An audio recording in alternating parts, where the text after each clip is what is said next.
Tunaanza rasmi kitabu chetu, kitabu Tauhid, ikiwa ni darsa ya mwanzo ya mwezi mtukufu wa Ramadhan, na ni darsa ambayo kwamba tumeipangia baada salati dhuhur. Darsa ya kitabu Tauhid ambayo kwamba tutakuwa ni wenye kuizungumzia, na kitabu ambayo kwamba iko mbeleni mwetu ni al-mulakhas fi sharhi kitab Tauhid لفضيلة الشيخ معالي الدكتور صالح بن فوزان بن عبد الله الفوزاني حفظه الله تعالى. Mlango ambao kwamba tutaanza nao biidhnillah, babu fadli at-tauhid wama yukaffaru min adh-dhunub. Babu fadli at-tauhid wama yukaffaru min adh-dhunub, ni mlango wa kuzungumzia fadla ya tauhid na yale ambayo kwamba yanasamehewa katika madhambi. Mlango wa kuzungumzia fadla ya tauhid na yale ambayo kwamba yanasamehewa katika madhambi. Asema mwenye kitabu, wa qauli llahi ta'ala, alladhina amanu wa lam yalbisu imanahum bidhulmin ulaika lahumul amnu wa hum muhtadun. Allah subhanahu wa ta'ala yasema alladhina amanu, wale ambao kwamba wamemwamini Allah subhanahu wa ta'ala, walam yalbisu imanahum bidhulmin, na hawakuichanganya imani yao na dhulma, ulaika lahumul amnu wa hum muhtadun, basi hawa ndio ambao kwamba watapata amani mbele ya Allah subhanahu wa ta'ala, wa hum muhtadun, na hawa ndio walioongoka mbele ya Allah subhanahu wa ta'ala. Aya iko katika suratul An'am aya 82. Yasema mwenye kitabu, munasabatu hadha albabi likitab at-tauhid, munasaba wa hum mlango na hiki kitabu, kitabu at-tauhid. Asema lamma bayyana fil babi al-awwal wujub at-tauhid wa ma'nahu, bayyana fi hadha albabi fadla at-tauhid wa atharahu al-hamida.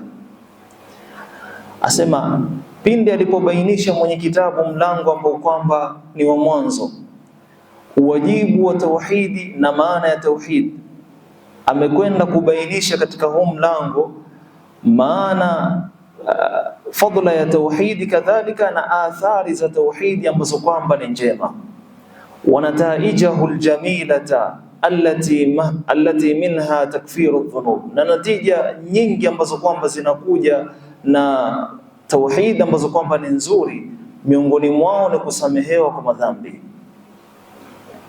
Liajli alhathi alayhi watarghib fihi, kwa ajili ya kuwahimiza watu katika swala zima la tauhid na kuwahimiza katika jambo kama hili la tauhid. Babun, akianza kueleza topic maana yake moja kwa moja,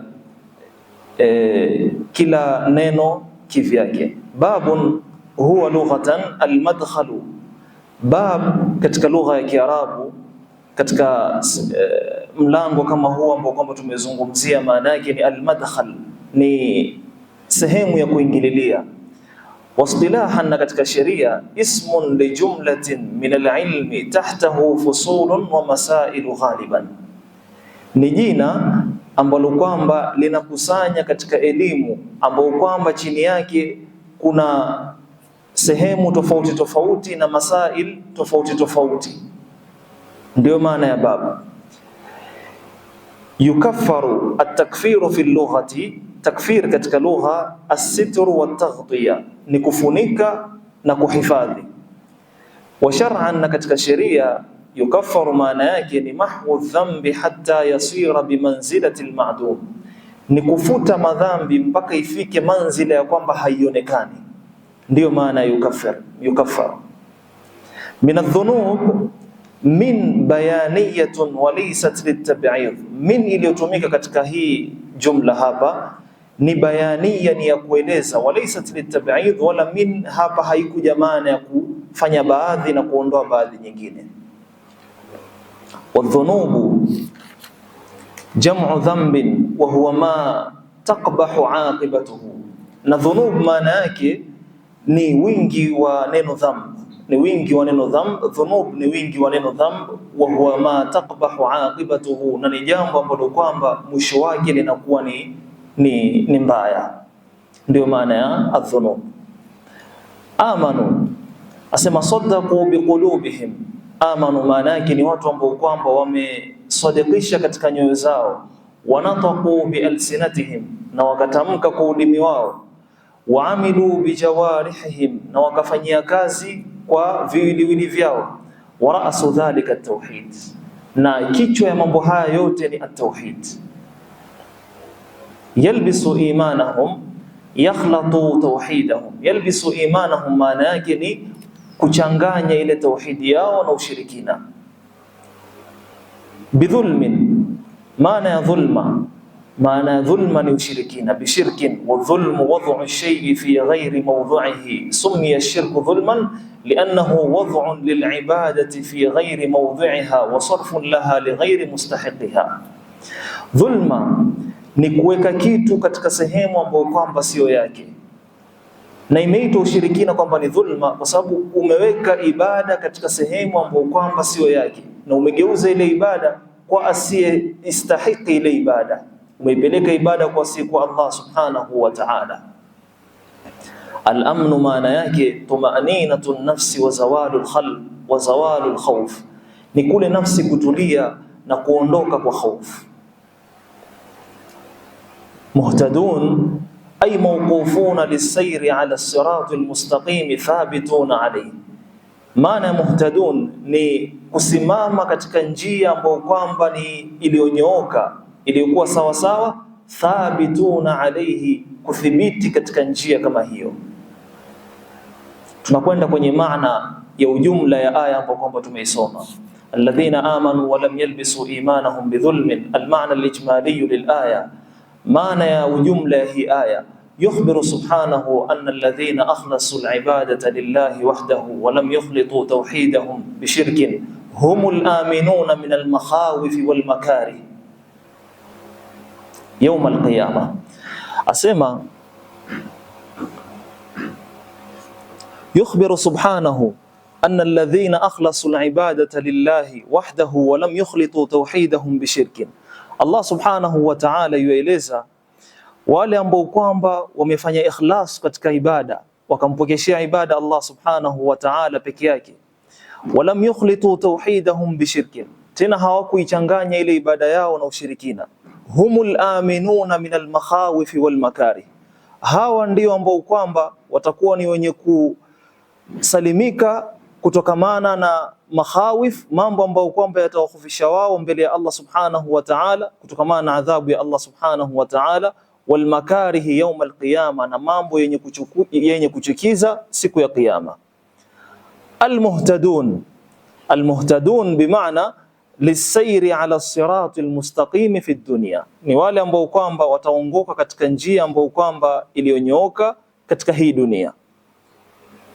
Tunamalizia munasabatul ayati lilbab, munasaba wa hii aya na mlango ambao kwamba tuko ndani yake. Annaha dallat ala fadli at-tauhid wa takfirihi lidhunub.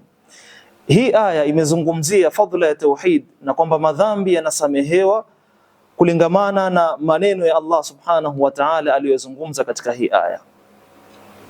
Ma yustafadu min al-aya, mambo gani ambayo kwamba tunapata faida katika hii aya? Jambo la kwanza ni fadhlu tauhid wa thamaratuhu fi dunya wal akhirah, ni ubora wa tauhid na matunda yake katika dunia na akhirah. Hii ndio fadhila ya kwanza na ubora wa kwanza ya tauhid ambao kwamba tunaipata katika huu mlango.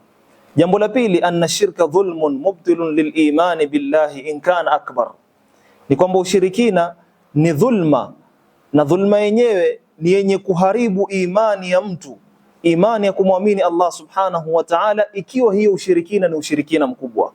Anna shirka dhulmun mubtilun liliman billahi in kana akbar, ushirikina unaharibu imani ya Muislamu ikiwa ile ushirikina ni ushirikina mkubwa.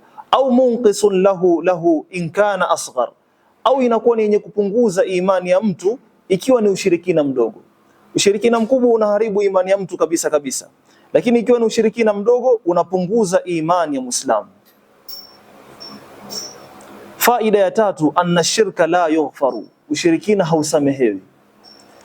Ushirikina hausamehe. Allah subhanahu wa ta'ala yasema inna Allah la yaghfiru an yushraka bihi wa yaghfiru ma duna dhalika liman yasha. Allah subhanahu wa ta'ala hasamehe dhambi la ushirikina, lakini yasamehe madhambi mengine ambayo kwamba yako chini ya ushirikina kwa yule anayemtaka kumsamehe.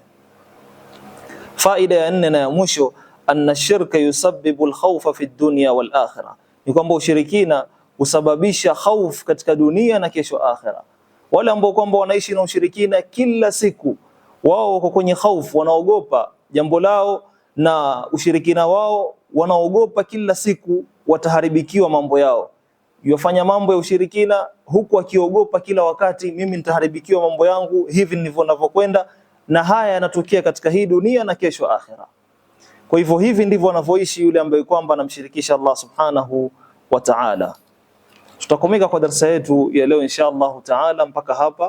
Wa sallallahu ala sayyidina Muhammadin wa ala alihi wa sahbihi ajma'in walhamdulillahi rabbil alamin. Assalamu alaykum wa rahmatullahi wa barakatuh.